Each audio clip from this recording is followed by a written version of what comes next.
Welcome to RevengeGate. Get ready for a dramatic story out of Reno, Nevada. I never imagined that a cheap plastic pregnancy test would be the sharp weapon that finally severed the bond with my family. I am Miranda, a 26-year-old warehouse manager who has spent her entire adult life raising 5 children that do not belong to me. I stood frozen in the center of our chaotic living room in Reno while stepping over piles of dirty laundry to watch my sister casually rub her stomach. She looked me straight in the eye with a smug grin to announce she was pregnant for the 6th time, even though she had not held a steady job in years. My stomach twisted with a sickening mix of nausea and absolute exhaustion because I knew exactly who was expected to pay for this new addition. I had just finished a grueling 60-hour work week only to come home and realize my sister expected me to sacrifice even more of my life for her irresponsible choices while her boyfriend sat idly on the couch. I finally found the courage to tell her that I was done funding her lifestyle and would not pay a single cent for this new baby. Her expression instantly shifted from smugness to pure rage as she screamed that I was ungrateful and threatened to kick me out on the street if I refused to comply.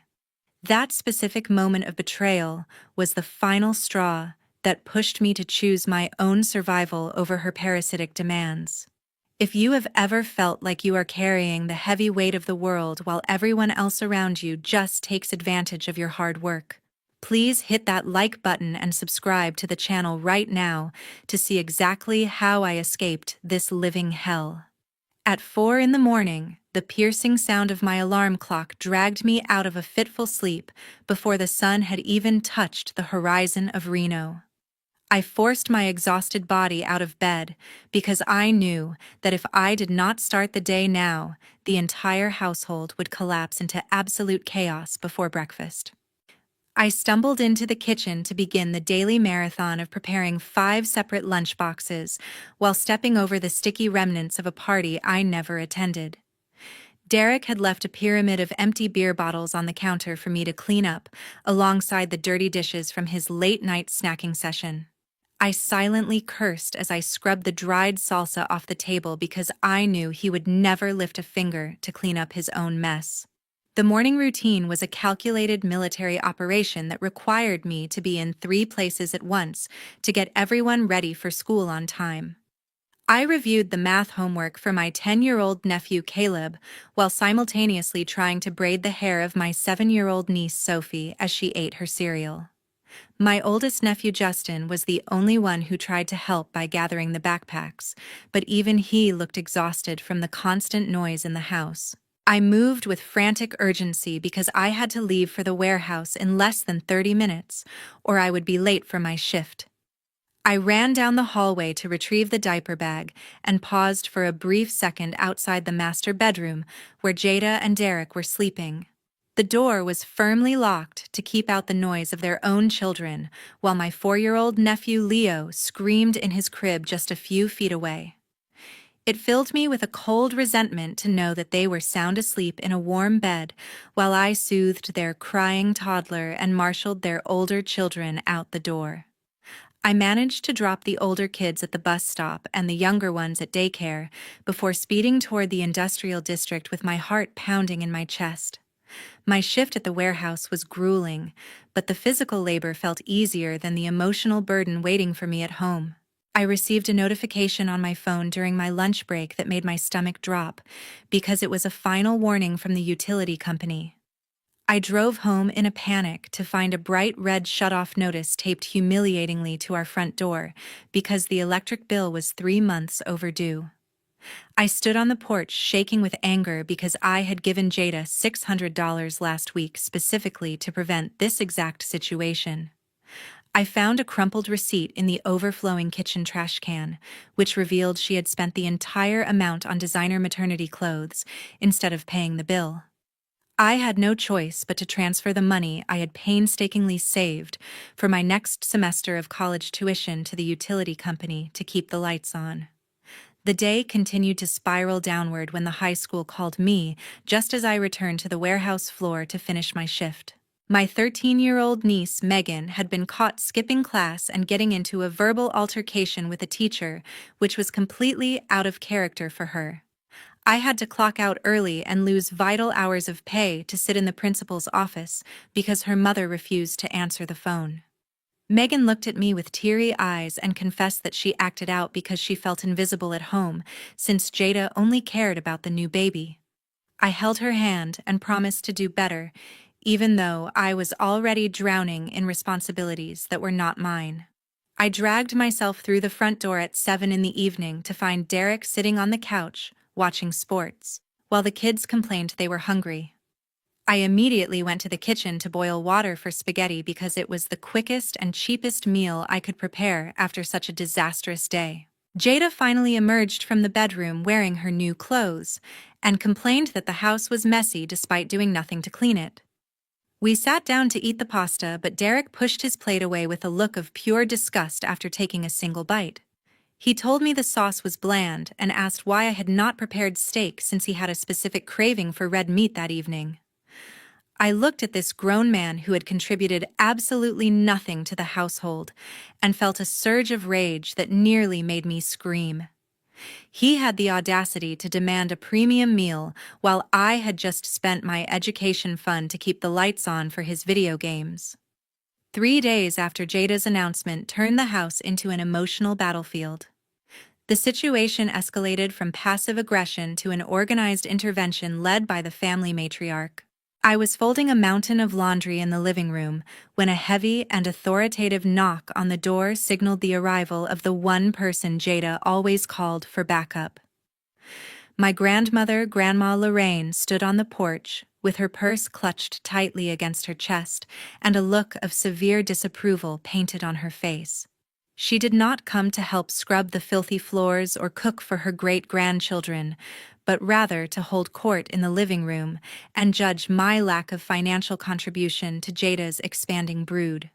Jada sat next to Grandma Lorraine on the sofa, with a hand resting protectively on her stomach, while Derek lurked in the kitchen doorway like a silent enforcer waiting for his cue. Grandma Lorraine wasted no time in presenting her solution to the family's transportation problem, which apparently involved liquidating my personal assets for the greater good. She looked at me with cold eyes and suggested that I sell my reliable sedan so we could pool the money to put a down payment on a brand new 7-seater van for Jada. I stared at her in disbelief, because that car was my only means of getting to the warehouse and attending my night classes to finish my degree. I tried to explain that I needed my vehicle to maintain the job that paid the household bills, but my logic fell on deaf ears because Grandma Lorraine believed family obligations superseded personal survival. She shook her head in disappointment as if I were a rebellious teenager rather than the only gainfully employed adult in the room. Grandma Lorraine leaned forward with a scowl and delivered the line that was clearly rehearsed before she arrived, to guilt me into compliance. "Miranda, you are being so selfish. Your sister is carrying a living being inside her, and you only care about keeping a few pennies and that old car." The accusation stung because I had given everything to this family for 3 years, but I refused to let them take my mobility and my only escape route. I stood up to face them and kept my voice steady despite the trembling in my hands. "That is not selfishness, Grandma. That is my property.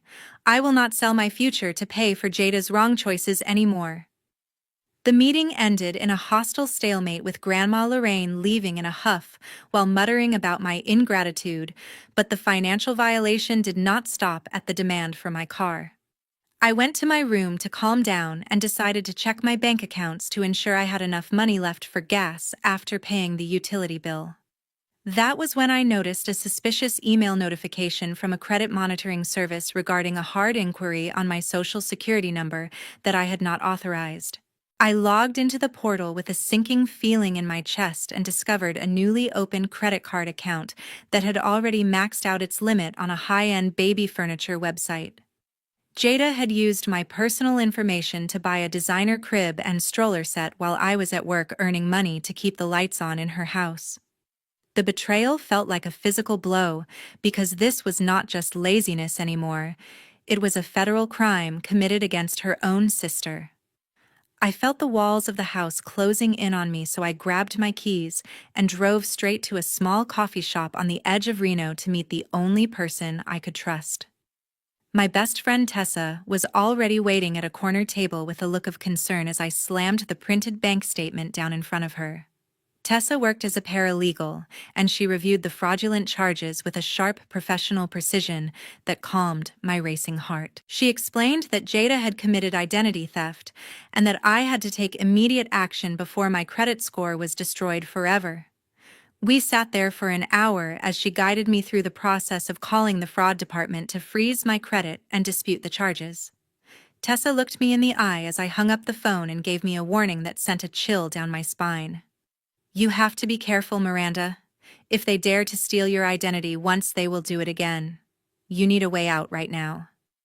I drove back to the house that evening with a knot in my stomach, knowing that the war had officially begun.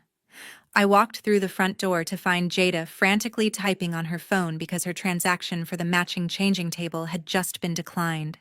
She looked up at me with confusion that quickly turned into suspicion when she saw the icy resolve on my face. I walked past her without saying a word because I knew that saving myself meant I had to stop saving her. Exactly 1 week later, the atmosphere in the house was as tense as a string about to snap because the silence between Jada and me had become suffocating. I rushed home from the warehouse not to start my usual second shift of cooking and cleaning, but to intercept the mail carrier because I was expecting a response that could redefine my entire future. I found a thick white envelope stamped with the logo of the largest technology corporation in downtown Reno, sitting innocently in the mailbox mixed with the usual stack of overdue bills. I stood in the driveway with trembling hands as I carefully tore open the seal to reveal an acceptance letter for a paid internship in their systems analysis department. The salary offered in the document was more than double what I currently made at the warehouse, and it included a pathway to a full-time engineering career upon graduation. I felt a wave of pure euphoria wash over me for the first time in years because this was finally my golden ticket out of poverty. I walked through the front door with a genuine smile that I failed to suppress, which turned out to be a tactical error on my part. Jada was waiting in the kitchen like a predator who sensed a shift in the power dynamic, and she snatched the paper from my hand before I could even set my keys on the counter. Her eyes scanned the document rapidly while her expression shifted from curiosity to a twisted form of jealousy that distorted her features.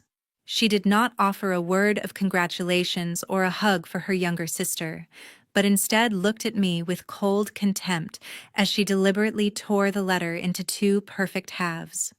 She dropped the pieces onto the dirty linoleum floor and dusted her hands off as if she had just disposed of trash. The ultimatum she delivered next was so audacious that it took my brain a full minute to process the sheer entitlement dripping from her words. Jada announced that I was required to withdraw from my college courses immediately and quit my warehouse job so I could stay home to manage the household. She claimed that with the 6th baby coming, she and Derek needed to focus all their energy on finding suitable employment, which was a lie everyone knew they would never fulfill. Derek was sitting at the kitchen table nursing a soda, and he chimed in with a smirk that made my skin crawl. He laughed at the idea of me working in an office and told me that a woman's place was in the home taking care of the family rather than chasing foolish career dreams. The disrespect in that room was so thick I could taste it, but I refused to let them see me cry over the torn paper. I bent down to pick up the scraps of my future while Jada stepped closer to intimidate me with her physical presence. The air crackled with hostility as she realized I was not going to submit to her demands this time. Jada screamed at the top of her lungs so loud that the neighbors probably heard her through the walls. "You think you are going somewhere? You owe me this house. I need you here to watch the kids so I can rest. If you walk out that door, do not ever come back." I stood up slowly and smoothed out the wrinkled paper in my hand while channeling every ounce of indifference I had left. I looked at the woman who shared my DNA but possessed none of my values and delivered the truth she was not ready to hear. I cold looked straight into her eyes and said, You are right, Jada. I will go. And you will soon realize the price of turning the only person helping you into an enemy. I turned my back on her to walk toward my bedroom, but Derek decided he needed to have the last word to soothe his fragile ego. Derek chuckled darkly and called out, "Come on, little girl. You will not last a week out there. You will eventually crawl back to apologize to us." I closed my bedroom door and locked it, but I did not start packing immediately because I knew they were listening for the sound of zippers or boxes. I waited until the house settled into a deceptive quiet before slipping out to the garage under the pretense of checking the laundry. The garage was dimly lit and smelled of oil, but it was the only sanctuary I had left in that suffocating property. I was startled when a shadow moved near the workbench, but I relaxed when I saw Justin stepping out from behind a stack of old tires. My 16-year-old nephew looked older than his years with dark circles under his eyes and a grim expression on his face. He walked over to me silently and pressed a small battered notebook into my hands. I opened it to see pages of handwritten notes detailing dates and times when he had overheard Jada and Grandma Lorraine discussing plans to sabotage my financial independence. Justin told me that they planned to report my car as stolen if I tried to leave with it, and that I needed to get out tonight before they woke up.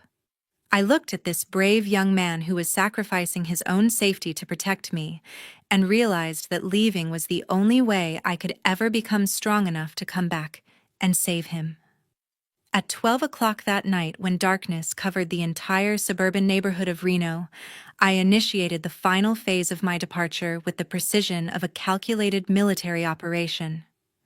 I moved through my bedroom with the silence of a ghost because I knew that a single creaking floorboard could wake the light sleepers down the hall and ruin my chance at freedom. I bypassed my collection of sentimental trinkets and photo albums because I understood that emotional attachments were heavy anchors that would only drag me back into this toxic environment. I focused strictly on survival essentials by placing my laptop, birth certificate, social security card, and a week's worth of clothing into heavy-duty black trash bags. This was a strategic choice to ensure that if Jada or Derek happened to look out the window, they would simply think I was taking out the garbage rather than moving my entire life out of their house. I crept down the hallway past the master bedroom, where the faint sound of Derek's snoring vibrated through the door like the growl of a sleeping guard dog. My heart hammered against my ribs with such intensity that I was terrified the sound alone would wake the baby sleeping in the nursery. I reached the kitchen door and found Justin waiting for me in the shadows, just as he had promised earlier that evening in the garage. He did not say a word as he grabbed two of the heaviest bags from my hands and led the way to my sedan parked on the street to avoid the noise of the garage door opener. We loaded the trunk in absolute silence under the dim amber glow of the streetlights, while the cold Nevada wind bit at our exposed skin. I turned to look at my nephew one last time and felt a crushing weight of guilt settle in my chest because I was leaving him behind to be the responsible adult in a house full of children. Justin stood there shivering in his thin hoodie with his hands shoved deep into his pockets while he tried desperately to maintain a brave face. He looked at the house that was more of a prison than a home, and then turned his gaze back to me with a maturity that no 16-year-old boy should ever have to possess. Justin stepped closer and whispered urgency into the cold night air. "Auntie, go. Don't worry about us. If you stay here, you will die a slow death inside these walls. I will send you a message if anything bad happens." I reached out and grabbed his hands to squeeze them tightly because I needed him to know that this separation was a strategic retreat and not an abandonment. I looked him in the eye and said, "I promise I will come back to get you and the kids when I am strong enough. But right now I have to save myself first, so I can save you later." He nodded once and pushed me gently toward the driver's seat before turning back to the dark house to resume his watch. I started the car and allowed it to roll down the hill in neutral before engaging the engine to ensure the noise did not travel back to the driveway. I drove through the deserted streets of Reno with tears streaming down my face, but with a sense of relief so profound that it made me lightheaded. I drove for 40 minutes to the other side of the city to a dilapidated apartment complex that Tessa had managed to secure for me just hours before. The studio apartment was located above a noisy laundromat and smelled faintly of old cigarettes, but to me, it smelled like victory. I dragged my trash bags up the 3 flights of stairs and collapsed onto a bare mattress on the floor, without even locking the deadbolt because I was too exhausted to care. The peace I found in that empty room was shattered the moment the sun came up the next morning. I woke up not to the sound of screaming children or demanding adults, but to the relentless vibration of my cell phone dancing across the wooden floorboards. I picked it up to see 99 missed calls and hundreds of text messages from Jada that ranged from confused to apologetic, and finally to homicidal. The sheer volume of her rage confirmed that she had woken up expecting her morning coffee and unpaid nanny only to find an empty room and a cold stove. I ignored the calls and pressed play on the most recent voicemail she had left just 2 minutes ago. Jada's voice shrieked through the tiny speaker with enough venom to curdle milk. "You are an ungrateful brat. I will call the police and tell them you stole my money. You will pay for abandoning this family in our time of need." I listened to the threat with a calmness that surprised me, because for the first time in my life, I was not in the room with her to absorb the blow. I saved the voicemail as evidence and then blocked her number before getting up to start my first day as a free woman. I did not know yet that her threat about the police was not just an idle scream into the void, but a promise she actually intended to keep. Less than 48 hours after I started my new life at the rented apartment, the illusion of peace was violently shattered by a chaotic scene straight out of a crime drama.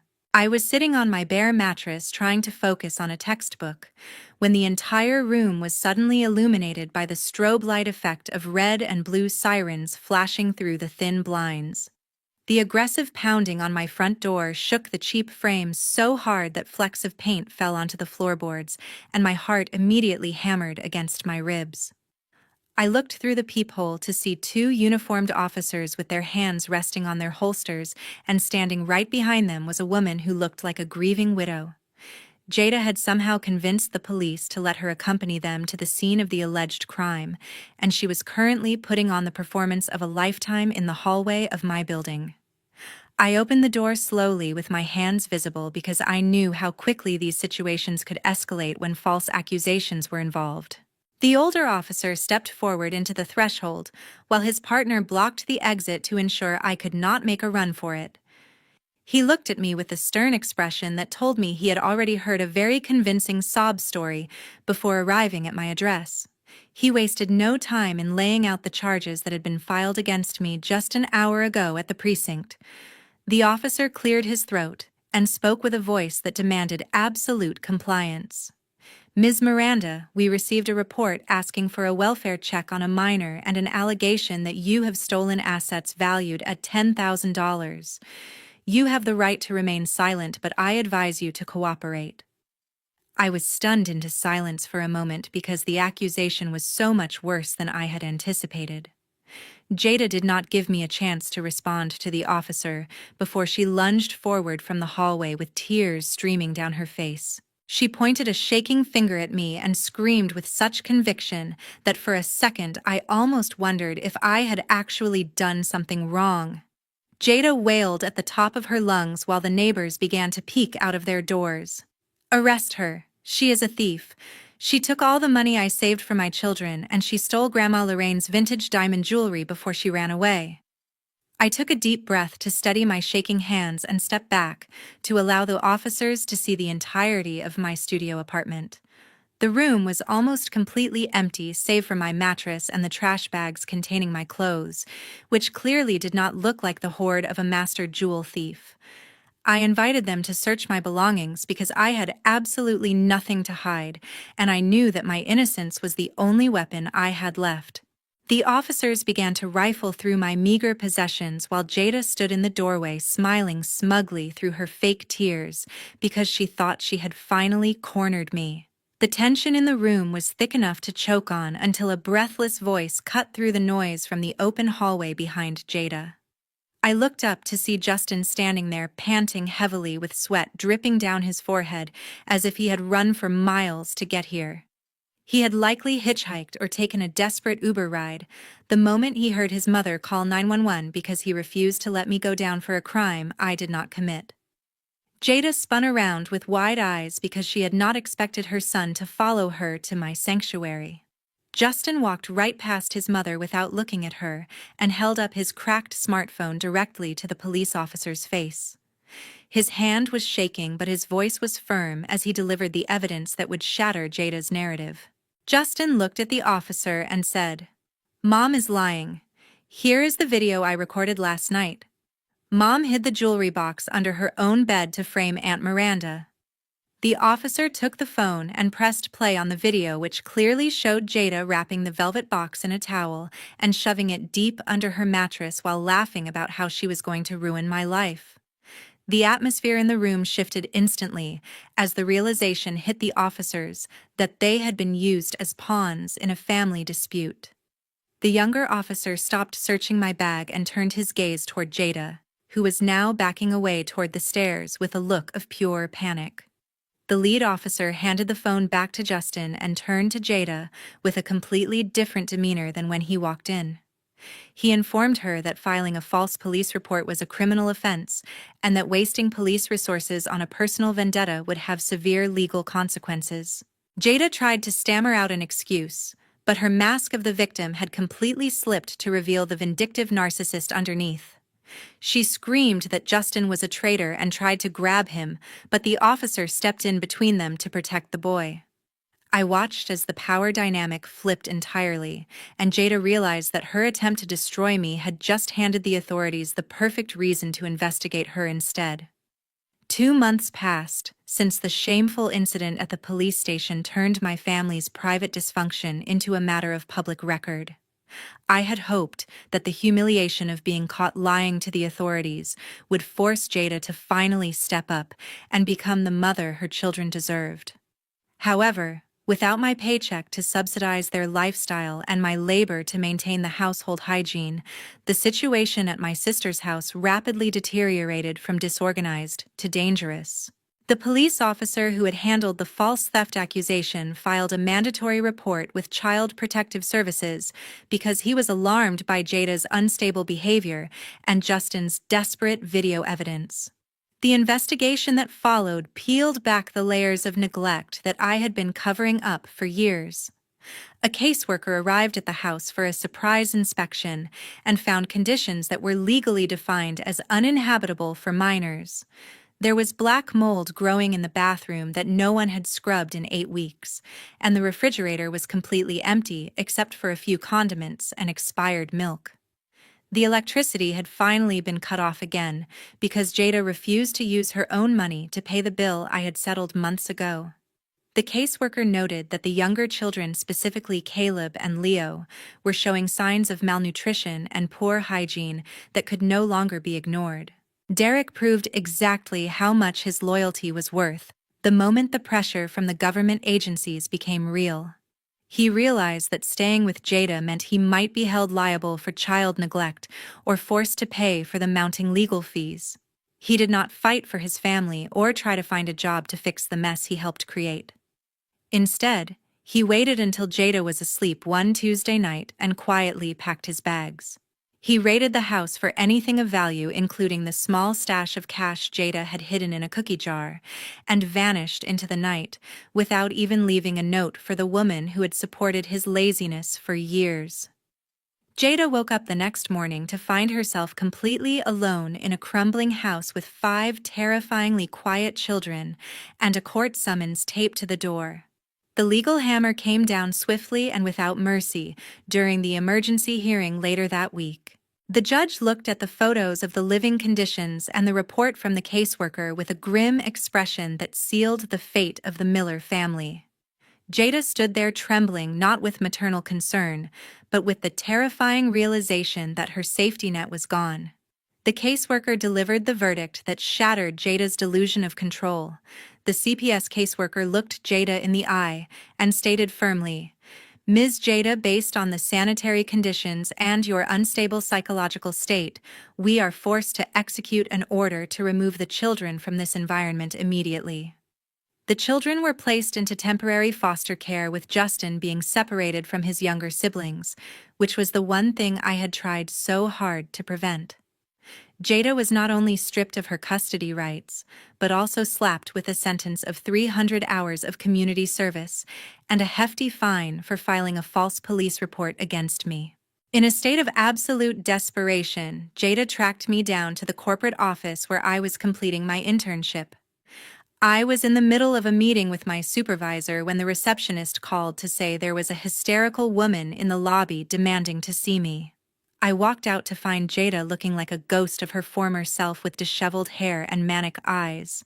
She spotted me and immediately dropped to her knees in front of the security guards and my colleagues, causing a scene that made my face burn with embarrassment. Jada grabbed the hem of my skirt and wailed loud enough for the entire floor to hear. "Miranda, I beg you, please tell them you will pay the rent. Derek left and I cannot lose the kids. You are their aunt." She was trying to weaponize my love for the children one last time to save herself from the consequences of her own actions.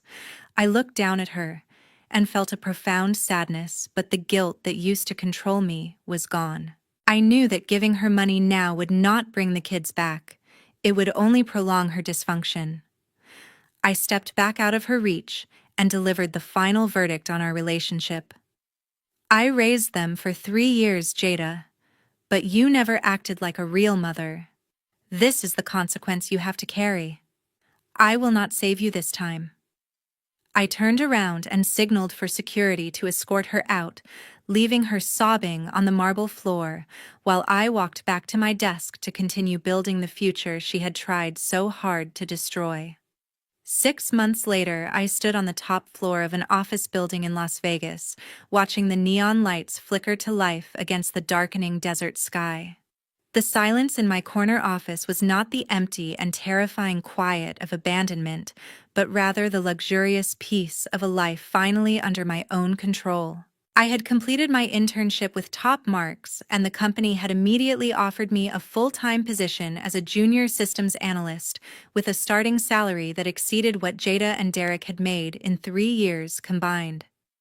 I lived in a modern apartment complex just 10 minutes away from the strip where the electricity never shut off, and the only person I had to clean up after was myself.